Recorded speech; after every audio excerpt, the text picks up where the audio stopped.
So hello friends, welcome to new student lecture video from Subhra's biology. तो आप लोगों को पता होगा, आप लोगों ने टॉपिक देख ही लिया होगा।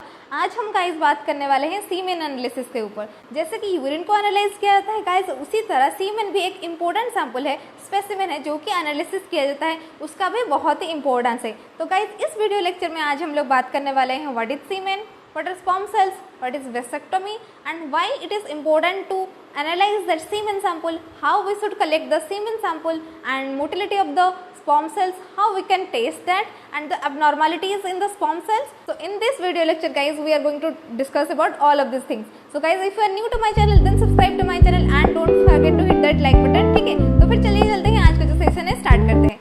सीमेन, or you can see it as seminal fluid. It is the organic fluid guys, and it contains and transport the spermatozoa, or you can say it as sperm cells from male reproductive tract into the female reproductive tract. इसका मतलब ये होता है guys, सीमेन एक specimen, एक ऐसा sample होता है which is produced or secreted in the male reproductive tract and it is transported to the female reproductive tract. For why? So this semen contains the important cell that are called as sperm cells, और singular form में आप लोग बोल सकते हैं spermatozoa. तो guys sperm cells होते हैं, क्या होते हैं? So they helps to fertilise the female ovum और एग। सो इसका मतलब ये होता है स्पर्म सेल्स और spermatozoa which is present in the semen penetrate the urethra of the female reproductive tract and fertilize the ovum and you can say it as the egg. So इसका मतलब हम लोगों ने यहाँ पे दोनों वर्ड सीख लिए हो। First one is the semen sample and next one is the sperm cells, और you can say it as spermatozoa. तो गाइस यहाँ पे बहुत ही इंपॉर्टेंट क्वेश्चन जो कि एग्जामिनेशन में पूछा जाता है, वो बात ये है कि स्पर्मेटोजोआ और स्पर्म सेल जो होते हैं ओनली यही प्रेजेंट होते हैं सेमिनल फ्लूइड के अंदर में, या फिर कुछ भी और भी चीज़ें हैं जो कि प्रेजेंट होते हैं in the semen sample. So semen is a viscous fluid, right? It is not watery type, it is a viscous fluid as well as it is a composite solution, contains the spermatozoa, it contains the calcium as well as it contains the most important thing that is the fructose guys, इसको भूलना नहीं है, ठीक है। so it is a composite solution mixture, ठीक है। तो this is the semen and this is the sperm cells. Next we will discuss about why we are examining that. So semen is secreted in the male individual, right?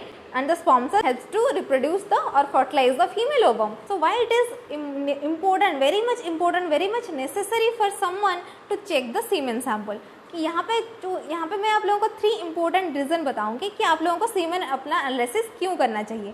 तो first one is the infertility. तो infertility का मतलब होता है not being able to get pregnant. तो आप लोगों को पता होगा, सदियों से हम लोग यही ठहराते आ रहे हैं कि लड़की और the female individual is responsible for not having a baby, लेकिन नाउअडेज आप लोगों को पता चल गया होगा कि 50% केसेस में male individual is sterile in nature. इसका मतलब ये होता है, स्टेरिलिटी का मतलब ये होता है not able to fertilise the ovum और the egg of the female individual. अगर स्पर्म सेल्स का क्वालिटी या फिर क्वांटिटी में अबनॉर्मलिटी होता है गाइज, यहाँ पे स्टेरिलिटी दिखाई देता है which causes the infertility in the individuals. तो ये भी फर्स्ट वन रीज़न कि अगर किसी का बच्चा पैदा नहीं हो रहा है तो हम लोग उसको चेक करना चाहते हैं कि male individual is responsible for it और male individual is responsible for it. तो इसीलिए गाइस हम लोग क्या करते हैं ना, मेल इंडिविजुअल का सीमेन एनालिसिस करते हैं।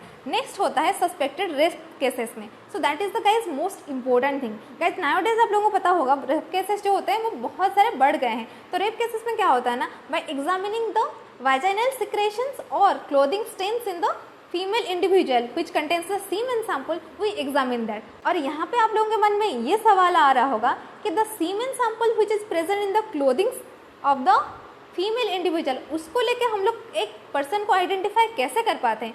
गाइज ये जो स्पर्म सेल्स होते हैं ना गाइज, बहुत ही इंपॉर्टेंट होते हैं which contains the genetic material which is used as a genetic fingerprint to identify that suspected person. तो सस्पेक्टेड पर्सन जो होता है उसका फिंगरप्रिंट जैसे कि आइडेंटिफाई कर देता है ये स्पर्म सेल्स। तो गाइज इसीलिए भी आप लोग क्या कर सकते हो ना, पर्सन को आइडेंटिफाई कर सकते हैं। And the next important thing is the to check the effectiveness of the vasectomy. तो गाइज आप लोग यहाँ पे ये पूछो कि वासेक्टोमी होता क्या है। तो गाइज जैसे कि आप लोगों को पता होगा, फीमेल भी कंट्रासेप्टिव यूज करते हैं as well as male individual also uses the contraceptive devices.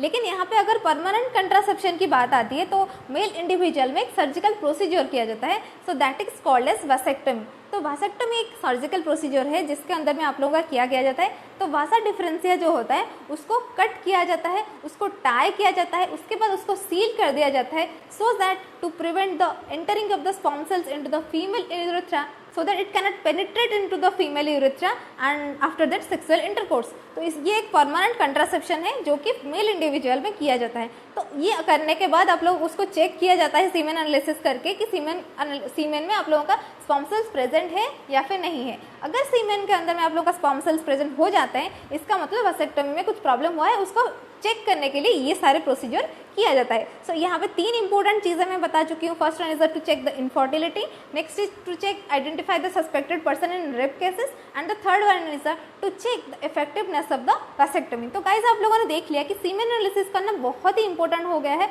कि मतलब ये सारी चीज़ों के लिए। तो पहले हम लोग बताएंगे एज ए लैबोरेटरी टेक्नीशियन आप लोगों को ये पता होना चाहिए उसको कैसे कलेक्शन करते हैं, ठीक है। तो कलेक्शन करने के लिए आप लोगों को मतलब फर्स्ट मोस्ट प्रेफरेबल कि 5 to 7 डेज ऑफ एब्स्टिनेंस होना चाहिए। तो उसके बाद कलेक्शन आप लोग कैसे करोगे, तो गाइस जैसे कि यूरिन को कलेक्शन करने के लिए एक वाइड स्टेराइल कंटेनर चाहिए होता था, इस केस में भी वही है, वाइड माउथ कंटेनर एक चाहिए होता है जैसे कि आप लोग इस पिक्चर में देख रहे हो। उसके बाद क्या किया जाता है ना, it is most preferably collected in the pathology laboratory after masturbation, ठीक है। नेक्स्ट पेशेंट ने तो सैंपल और स्पेसिमेन लाके दे दिया है लैबोरेटरी में, उसके बाद क्या होगा, the examination should be done within 2 hour of the ejaculation. So after the ejaculation of the semen sample इसको 2 घंटे के अंदर में ही एग्जामिन कर लेना चाहिए, नहीं तो अबनॉर्मलिटी दिखाई दे सकता है। उसके बाद आप लोगों का क्या होता है ना, it should not be examined immediately after ejaculation. अगर किसी ने लाके स्पेसिमेन जो है उसको दे दिया है लेकिन आप लोग तुरंत उसको एग्जामिन करोगे क्या, नहीं। क्यों नहीं, because it is a highly viscous fluid. उसको क्या कहा जाता है ना, उसको 15 से 30 मिनट तक उसको बाहर रूम टेम्परेचर में रखा जाता है, so that it can liquefy होने के बाद ही आफ्टर 15 to 30 मिनट्स इसको एग्जामिन किया जाता है। So after collection of the semen sample what should we do? We will first of all examine it physically and then chemically and finally microscopically। तो first of all physical and chemical examination में हम लोग ये देखेंगे, first of all देखेंगे the quantity और the volume of the specimen। so ये इसका जो होता है वॉल्यूम जो होता है 1.5 ml से 4 ml के बीच में आप लोगों का होता है। It is in between the 1.5 से 4 ml। अगर इससे कम हो रहा है so it means there is abnormality, ठीक है, उसको चेक किया जाता है। तो उसका क्वांटिटी जो होता है आप लोगों को यहीं पे ध्यान देना है, 1.5 ml से 4 ml के बीच में होना चाहिए। नेक्स्ट आप लोगों का होता है viscosity and colour. So guys आप लोगों को जैसे कि मैं बता चुकी हूँ कि semen sample is very much highly viscous in nature and the colour is white grey, you can see it as it is also opaque in nature. तो इसको भी देखा जाता है कि ये विस्कॉस है या फिर नहीं है। अगर हम लोग केमिकल एग्जामिनेशन की बात करेंगे, केमिकल एग्जामिनेशन में गाइस हम लोग देखेंगे उसका पीएच कितना होता है उसको, it is because normal report में आप लोगों को मिल जाएगा इट इज़ अल्कलाइन नेचर। उसका जो पीएच होता है बिटवीन 7.2 से आप लोगों का 8.5 के बीच में होता है on an average of 7.7, right. तो अगर आप लोगों को क्वेश्चन पूछा गया है the pH of the semen sample you can say it as it is in between the 7.2 से 8.5, राइट। तो ये सारे होते हैं आप लोगों का physical as well as chemical examination. इसको देखा जाता है कि इसके अंदर में प्रॉब्लम है या फिर फाइनली हम लोग आ जाएंगे माइक्रोस्कोपिक एग्जामिनेशन। उसके अंदर में हम लोग देखेंगे स्पर्म काउंट। तो माइक्रोस्कोपिकल एग्जामिनेशन के लिए आप लोगों को क्या करना चाहिए ना, उसको 15 to 30 मिनट लिक्विफिकेशन के लिए रख लिया। उसके बाद आफ्टर लिक्विफिकेशन आप लोगों का क्या होता है ना, उसको डाइल्यूट करना पड़ता है। तो गाइज आप लोग डाइल्यूट कैसे करोगे, आप लोग टेस्ट ट्यूब के अंदर में डाइल्यूट कर सकते हो या फिर WBC पिपेट में भी डाइल्यूट कर सकते हो। तो उसके लिए क्या करना होगा गाइज, आप लोगों को 0.1 ml ऑफ सीमेन सैंपल आप लोगों को लेना है। उसके बाद आप लोगों को 1.9 ml क्या ऐड करना है, डाइल्यूटिंग फ्लूइड, ठीक है। उसके बाद ऐड करने के बाद उसको थोड़ा मिक्स करना है और उसको 2 मिनट के लिए ऐसे ही छोड़ देना है। 2 मिनट छोड़ने के बाद क्या होगा ना, वो जो इमोबिलाइज्ड स्पर्म होंगे वो सेटल डाउन हो जाएंगे, ठीक है। उसके बाद चार्ज करना है हमारा इम्प्रूव न्यूबर चैम्बर। तो उसी में ही तो हम लोग काउंट करेंगे ना। अगर में हम लोगों ने डाल दिया सीमेन सैंपल, उसको डाइल्यूट भी कर दिया, उसको 2 मिनट के लिए वेट इमोबिलाइज भी कर दिया। उसके बाद हम लोग जो उसके ऊपर जो 2 स्क्वायर कर्नल में जो 2 स्क्वायर mm होता है उसके अंदर में हम लोग काउंट करेंगे स्पर्म सेल्स। उसके बाद उसको आप लोगों को मल्टीप्लाई कर देना है बाय 1 लाख। उसके बाद मल्टीप्लाई करने के बाद आप लोगों का जितना भी अमाउंट आएगा उसको आप लोगों को देना है रिपोर्ट पर ml ऑफ स्पेसिमेन, ठीक है। So normally 60 to 150 million sperm cells per ml is there and it also may go up to 300 million per ml in some individuals, right। सो ये होता है गाइस नॉर्मल रेंज। ये सारी चीज़ों में गाइस हम लोगों ने देख लिया कि सीमेन क्या होता है, कलेक्शन कैसे करते हैं, उसके बाद टेस्ट का प्रोसीजर कैसा होता है और रिपोर्टिंग का नॉर्मल रेंज कितना हो। उसके बाद हम लोग देखेंगे guys the most important characteristic of the sperm cells और the spermatozoa, that is the motility. It should be actively motile in nature so that it can penetrate into the mucus of the urethra and it also have to go up to the fallopian tube, क्योंकि guys आप लोगों को पता होगा fertilisation takes place in the fallopian tube of the female individual। उसको क्या होना चाहिए ना, मोटिलिटी उसका सही होना चाहिए ताकि इट कैन एंटर और it can penetrate into that, ठीक है। तो इसीलिए मोटिलिटी को भी गाइस चेक किया जाता है। तो उसको कैसे करते हैं, उसका प्रोसीजर क्या होता है गाइस, आप लोगों को कुछ नहीं करना होता है। आफ्टर लिक्विफिकेशन यानी मैं यहाँ पे आप लोगों को बात कर रही हूँ कि इजाकुलेशन का 15 to 30 मिनट के बाद ये विस्कस फ्लूइड जो होता है वो लिक्विफाई हो जाता है। सो आफ्टर लिक्विफिकेशन आप लोगों को 1 ड्रॉप ऑफ सीमेन सैंपल लेना है in the microscopic glass slide. आप लोगों को पता होगा ग्लास स्लाइड, उसके ऊपर 1 ड्रॉप डालने के बाद उसके ऊपर कवर स्लिप आप लोगों को डाल देना है। कवर स्लिप डालने के बाद आप लोग माइक्रोस्कोप के अंदर में हाई ऑब्जेक्टिव लेंस में या फिर लो ऑब्जेक्टिव पावर लेंस में भी आप लोग उसको मोटिलिटी चेक कर सकते हो। सो नॉर्मल रेंज अगर आप लोग देखोगे guys 80 to 85% of sperm cells are motile in nature. अगर उससे कम हो रहा है तो इसका मतलब कुछ अबनॉर्मलिटीज इसके अंदर में है, राइट। ये सारे होते हैं गाइस आप लोगों के सीमेन एनालिसिस। उसके बाद हम लोग बात करेंगे the most important thing that is the abnormalities के कंडीशन को गाइस आप लोग क्या क्या बोलते हो, ओलिगोस्पर्मिया, एजोस्पर्मिया, हीमोस्पर्मिया, नेक्रोस्पर्मिया, ऐसे बहुत सारे नाम से आप लोग जानते हो जो कि आप लोगों के एग्जामिनेशन के लिए आ सकता है। तो गाइस चलिए इसके ऊपर थोड़ा करके बात करते हैं। First one we will discuss about the azoospermia. So guys what is that azoospermia? Azoospermia का मतलब होता है complete absence of the spermatozoa और sperm cells in multiple glass slides. अगर आप लोग बहुत सारे स्लाइड भी चेक कर रहे हो ना तो भी आप लोगों को एक भी स्पर्म सेल्स और स्पर्मेटोजोआ नहीं मिलेंगे। So that condition is called as guys azoospermia. तो एजोस्पर्मिया में गाइस आप लोग देख सकते हो कि स्पर्म सेल्स अगर है ही नहीं तो फर्टिलाइजेशन कहाँ से होंगे। तो यहाँ पे आप लोगों का रिस्पॉन्सिबल कौन हो गया, मेल इंडिविजुअल। स्टेरिलिटी के रीजन कौन हो गया, मेल इंडिविजुअल। नेक्स्ट आता है गाइस आप लोगों का ओलिगोस्पर्मिया। ओलिगोस्पर्मिया जैसे कि आप लोगों ने यूरिन एनालिसिस में देखा होगा, ओलिगोरिया था इन केस ऑफ यूरिन। सो यहाँ पे सीमेन के कंडीशन में आप लोगों का आ जाता है ओलिगोस्पर्मिया। तो ओलिगोस्पर्मिया में आप लोगों का क्या होता है ना, on examining several fields only few sperm cells और स्पर्मेटोजोआ आर देयर। तो आप लोग अगर बहुत सारे स्लाइड भी देखोगे ना, बहुत सारे फील्ड भी देखोगे तो वहाँ पे आप लोगों को बहुत ही कम अमाउंट में आप लोगों को स्पर्म सेल्स मिलेंगे। जैसे कि आप लोगों ने देख लिया कि नॉर्मल रेंज होता है 60 से 150 मिलियन। अगर उससे कम हो रहा है so that is a abnormality. तो ये एक अबनॉर्मलिटी कंडीशन है, ये भी आप लोगों ने देख लिया ओलिगोस्पर्मिया।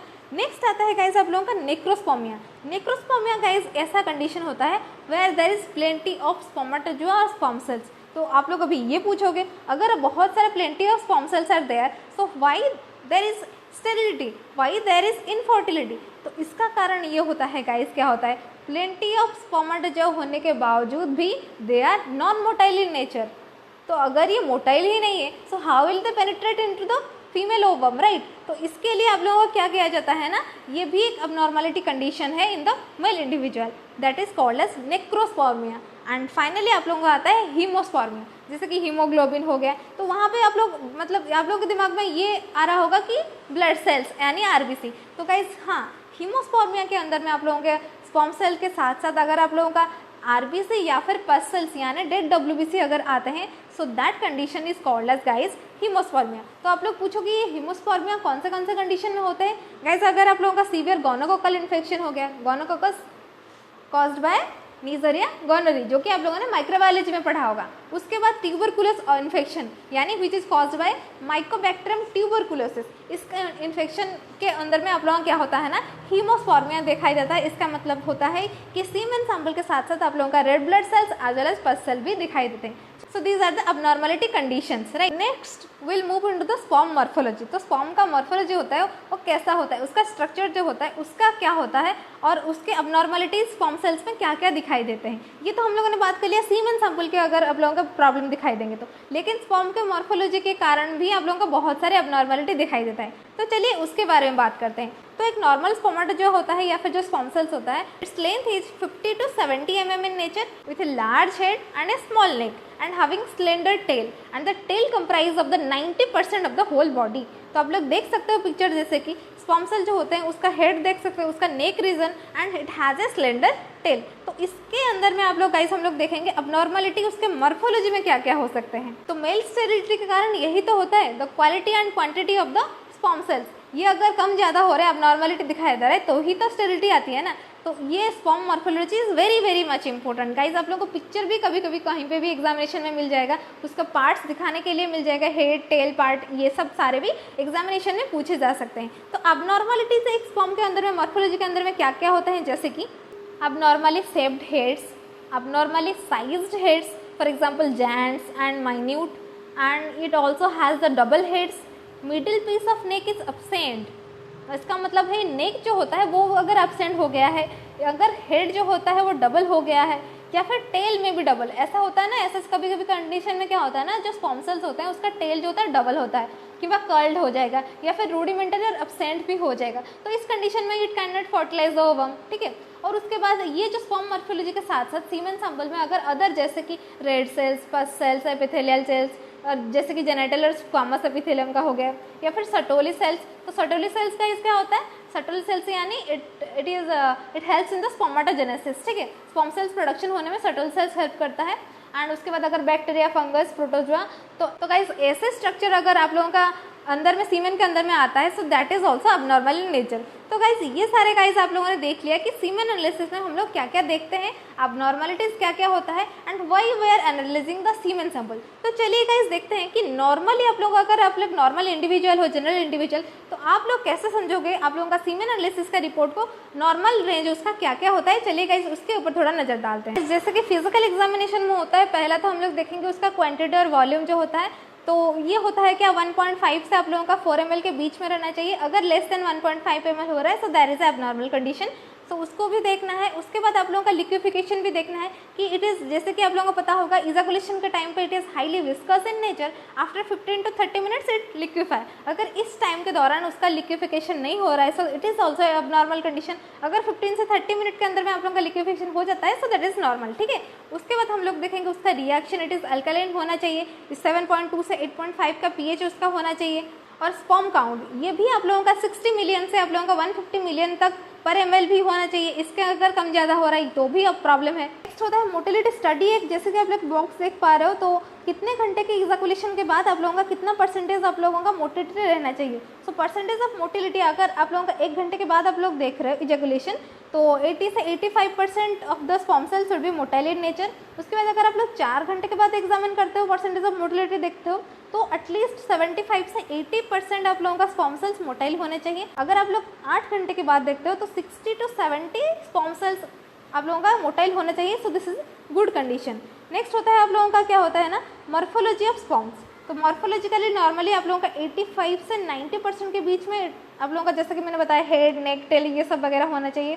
तो उसके बाद अगर हम लोग स्प्लीनर को एग्जामिन करेंगे, पस सेल्स नील होना चाहिए, या फिर ओकेजनली थोड़ा बहुत चल सकता है।